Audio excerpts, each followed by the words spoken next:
जिला कुरम में जारी कशीदगी के खात्मे के लिए वज़ीर आला खैबर पख्तूनख्वा अली अमीन खान गंडापुर ने सूबाई एपेक्स कमेटी का अहम इजलास कल तलब कर लिया।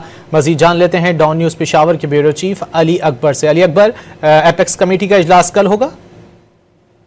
जी, ये एक अहम पेशरफ्त है कि वज़ीर आला खैबर पख्तूनख्वा ने कल कुरम कशीदगी पर एपेक्स कमेटी का इजलास तलब कर लिया है। इस इजलास में जो सिक्योरिटी हुकाम है, फौज, पुलिस और एफसी के उस इजलास में शरीक होंगे।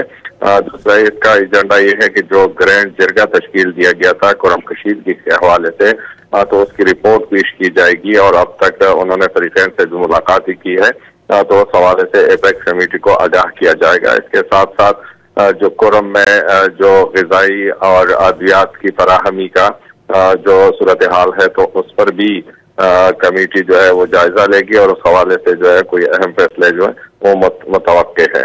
जी, बहुत शुक्रिया अली अकबर इन तफसीलात के लिए।